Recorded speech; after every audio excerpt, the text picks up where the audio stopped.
आज मैं आपको ले जाता हूं अमेरिका के एक प्राइमरी स्कूल के अंदर जाकर देखते हैं कि यहाँ पर एक एवरेज स्टूडेंट का पूरा दिन कैसे निकलता है, कौन सी एजुकेशन वो यहाँ पर लेते हैं, क्या सर्विसेज उनको मिलती हैं और किस तरह ये सारा मामला फाइनेंशियली मैनेज किया जाता है। आइए अंदर देखते हैं।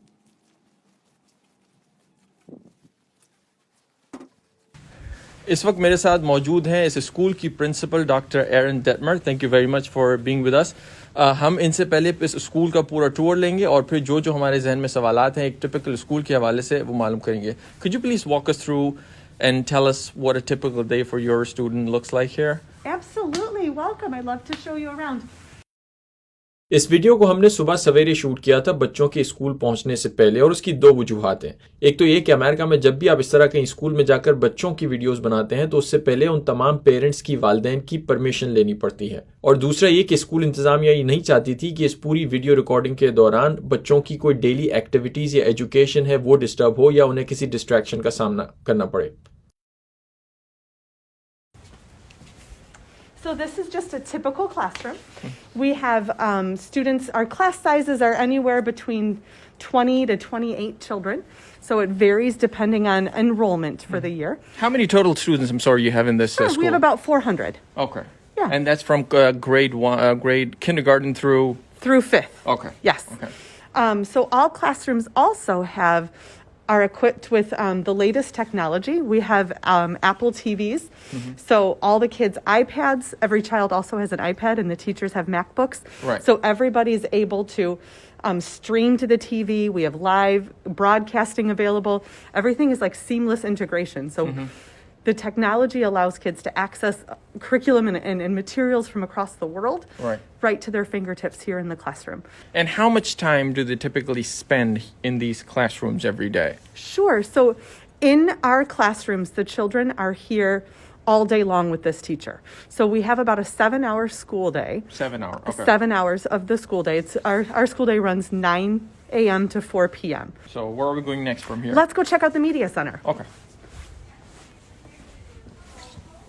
And this is normally they come in there, they hang, they put their that's I believe is the bag hangers and everything, right? Yes. So we come in, and now that it's cold in Michigan, we have lots of snow pants and snow gear.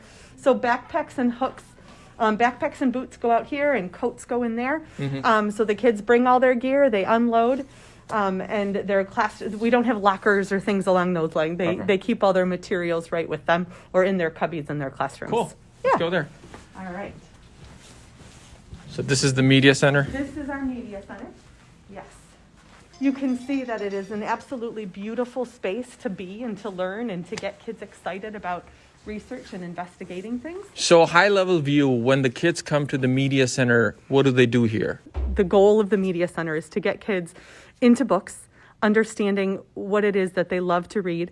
It's getting them into being makers and design space. We have an actual maker center learning space here where we teach the design and innovation process. So children are invited to explore and create and to solve problems all on their own.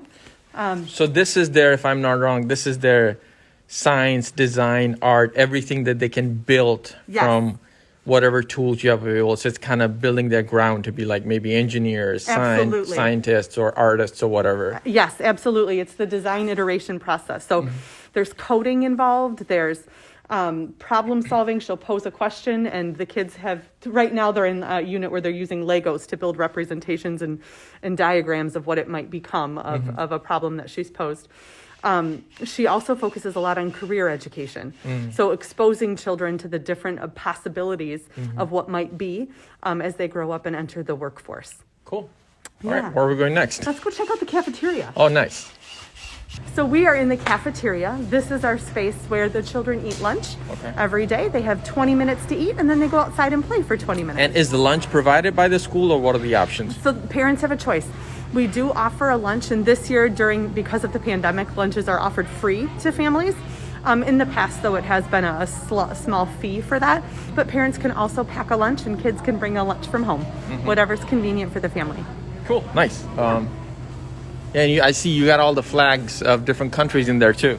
Those represent the families that are in our school. So we have a very diverse group of families that make up our school here at Leonard, and we're quite proud to say that we have over 29 different languages in our school, and over I want to say 26% of our students are multilingual, which is pretty wonderful. So students who come here, correct me if I'm wrong, can come from 29 different maybe cultural backgrounds. Absolutely, yes, for sure.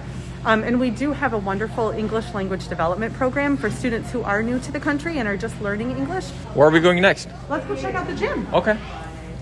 That's your gym. This is our gym. Okay. It's a beautiful space. The kids get, we know the importance of physical activity, so the kids get 45 minutes a week with Mr. Grant, our physical education teacher, and he teaches them units that develop personal awareness for health and fitness over time. So they do learn sports, but they also learn habits that they can take with them as they grow into healthy young adults. Thank you, Dr. Detmer. You've been kind enough to give us the whole tour, and this is amazing. I'm just going to ask you a few random rapid-fire kind of questions for you, because I, personally speaking, growing up, I never went to school like that. I grew up in Karachi. The schools there are totally different from when we're here. So we have a lot of questions in our minds, and I'm sure people who are watching also have a lot of questions. So let me begin by asking a simple question. You talked a little bit about too, but over kind of overview again very quickly. So the basic subjects that kids learn in your school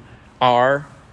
Reading, writing, math, science, and social studies are the core academic subjects. Okay. And do you follow any sort of a national curriculum, or does any school generally in America or in Michigan follow a national curriculum, or they have their own? So Michigan has adopted the Common Core standards, which most states in our country have adopted that. So those standards guide the curriculum, what is taught. But every district in our state is able to choose or adopt the curriculum that they believe best meets the needs for their students that teach those standards. So in other words, there's no national requirement for you to follow certain books or certain types of writing. Correct. There's no national requirement for the way we teach it. It's just what we teach. Now, and all of this that we're seeing here to the families, it's a public school, so it's free to them, right? It's a free of cost. But it takes a lot of money to run this kind of operation. I'm wondering if you could tell us, where does that money come from? How does a typical school get funded? Sure. That is a very complicated question. There are multiple sources of revenue that fund public schools. They all come from tax dollars. Some are local tax dollars, some are state, and some are federally funded tax dollars. It's included in property taxes that parents pay. Some of the funds that come from non-homestead taxes are also levied to pay for schools. So there's not one funding source that pays for our public education, but it is truly a whole community feel. Everybody who pays taxes in one way or another is actually helping to support our public schools. Right, and you may not know this exactly, but I heard, as far as Michigan was concerned, I heard that on average, Michigan spends about $7,000 per year on one student. Is that about right, or? So every school district has, the way the state determines the funds that are allowed, like a per pupil allotment, is, I'm not exactly sure how the calculation is determined, but every district has a different per pupil allotment. So it could range anywhere between $6,000 to $9,000 per student. So a $7,000 per pupil allotment is a good average. And when kids go to the next level, the next grade, is there sort of, at the end of the year, any sort of exam that they have to pass, any test that they have to clear to go to the next level? Sort of. That's a complicated question. So we do have state assessments, state standardized assessments here in Michigan. They're called the M-STEP. And students have to score a certain level on that score in order to be deemed passable, but it doesn't necessarily mean that they're held back from moving to the next grade. As a school, we talk about students demonstrating mastery, and so teachers work very closely with families to determine intervention plans in order to make sure all students are getting what they need in order to advance to the next grade level. If there was ever a case where a child was not demonstrating mastery, there are provisions we can do in order to meet that child's needs. but there isn't a pass-fail exam that might As such, exist right, yeah. in other places. Let's say a family just arrived in Michigan or in America. Is there anything that we missed that they need to know as far as our public school is concerned? I think one of the things that I'm most proud of our public school system is that we really care deeply about making sure that we meet the needs of every individual child, and that we know that every child comes to us with a different story and a different future, and a bright future. And it's our job to help meet that child where they are and to help open doors for them for the future. So it's not a one-size-fits-all approach. It truly is individualized, and we have the pleasure of employing the very best staff that you could find anywhere. I know I'm biased, but I also truly believe that our educators here in this building care so deeply about these children and will do anything they can to help them be happy and successful. And if people want to know specifically about your school, more information, how can they know about it? Where can they go? Check us out on our website. So we have, we are leonard.troy.k12.mi.us. So, All right. Well, thank you so much for your time. Thank you. It was a pleasure.